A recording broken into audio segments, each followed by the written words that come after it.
feel free to pitch in, ask questions. What we're going to do is we're going to go very simple. We're going to go through the tools. I'm going to tell you what they're all about. And if you got any questions, just interrupt me. This is a 271 Classic diamond knife. This one works for me. It's a right-handed knife. You always hold the knife right-handed like this. I see people, hold it like that. That's wrong. You want to hold it like this. Say your horse comes up limping. Say Blackie did, because I'm riding down the side of the interstate, which I did. All you have to have is one of these. You go around his foot, and what it does is it puts pressure. But shows you exactly where to go to find the problem. Everybody here is in top shape. I'm just saying, I was a bull rider when I went to horseshoeing school, and it hurt worse than bull riding. But I didn't have one of these. Take your foot up. Right? Put it like this. Get underneath the shoe. Now look here, folks. This is the secret. You can get a simple protractor. Great thing at your barn. And, it's just real inexpensive tool. Helps you communicate with your horseshoer. You can say, hey, can you shoot that angle? What you want to do to make it easier, I've seen people tap on their legs. I've seen people pull on their hair. I've seen people do all sorts of stuff. If you have a horse like old Bigfoot over here, if you grab him right here and break his knee, look how easy that is. The people that want to get more involved in your horse, I want you to be able to pick up the horse's foot and be hands-free. Because if you got to drive a nail or pull a shoe or use the hoof tester, guess what? It's going to take both hands. Break them at the leg, put a little pressure, right? Get it right here where you don't have, look, no pressure, right? Put that stand in there like this.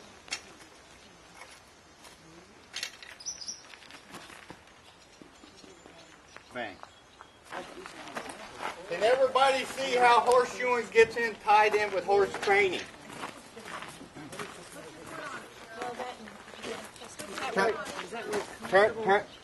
Turn this thing around. Like that. Put your foot right there. How's that? Isn't that a lot easier? Right on.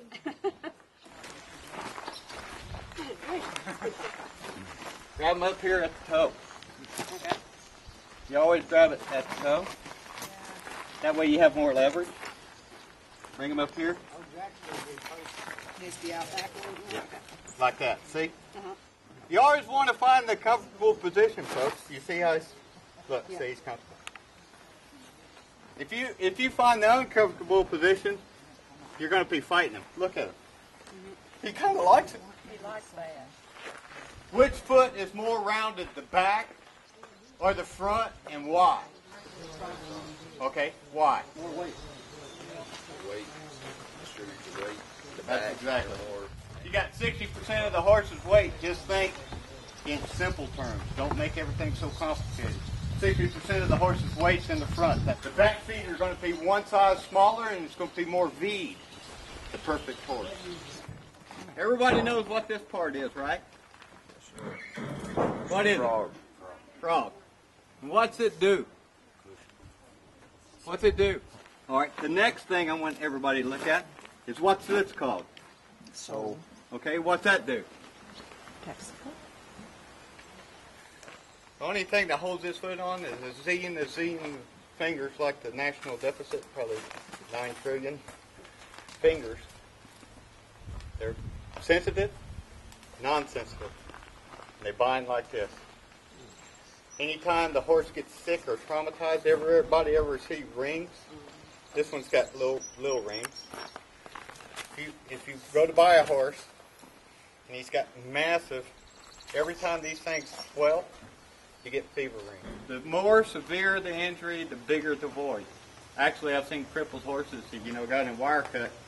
Nothing was wrong with his leg, and they just cut, like a piece of barbed wire, just cut it like that, and cut it in different sections, and deep, where the barbed wire got hold of his leg, and his foot's just growing all sorts of, because it's got all these. That's the address. don't get offended, please. I know people are real emotional about their horses, but just don't get offended, okay? I'm not going to say anything nasty. I'm just, Good. okay? That's good. No. Because I'll just tell it like it is, but I'm not going to be, rude about it. Because if you were a real horseman, I could bring my horse out here and you could critique the heck out of him. It shouldn't. You know what? It should be for your benefit. Okay, this horse, I want everybody to look at this horse. And we're just going to critique him. He's cool. That's good. That's good. What I want to do with this horse, I want everybody to analyze it, because you should be looking like you own this horse. And your horseshoer, I'm here. And you've hired me to shoe this horse. And now you should be thinking, first of all, where am I going to ride this horse? What purpose am I doing with this horse? And then to meet those goals, I need to do what? And the thing is, when you look at this horse's front feet, somebody tell me what should be addressed. His foot actually is not very well rounded, is it, in the front? You see how it's compacted? If you were saying, well, I want to expand this hoof wall, what you want to do is you want to... No. See this, before coming here, I might want to pull that out with a little nail. No. I know, not now, but I mean, that's what I probably would have done at another time. If a horse has never had shoes on before, I've seen shoes come off a horse where they're barely wore on one side and completely wore out on the other side. Absolutely. That's getting back to confirmation and breakover. Basically, when you start with a horse that's never been shod, you want to start level. Yes. When you start tilting and doing things that's unnatural with a horse, you're getting into what they call corrective shoeing. Yeah. That's flight of the foot. There's only 3 reasons why a horse should be shod. And if it doesn't come underneath those 3 reasons, don't shoe him. Oh, look at that foot. Well, that was your hole. Shoes just hold together.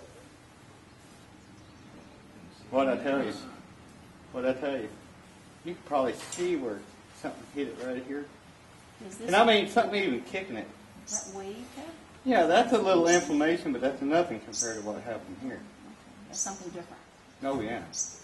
I think in these urban areas on the East Coast, California, and some of the big urban areas, you have the most capable horseshoers in the world. And what I'm hearing is, oh, this horseshoer crippled my horse, or this horseshoer did this to my horse.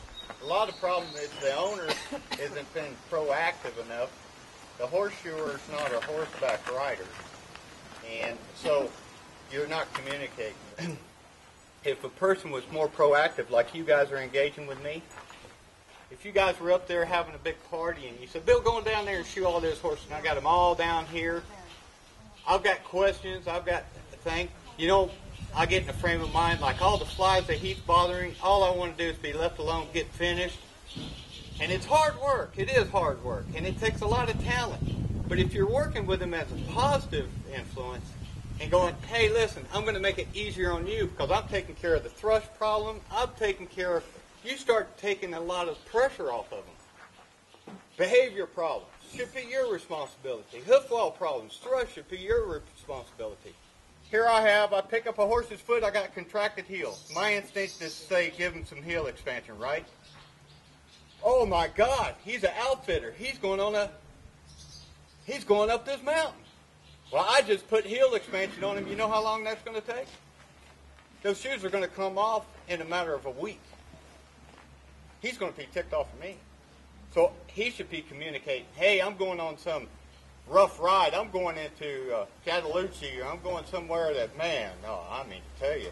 Well, right then and there, that should be saying, what kind of shoes to put on him? What should I be doing? And I should be shoeing him close.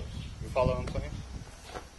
What's more important, taking care of the contracted heels or making the horse live to see another day?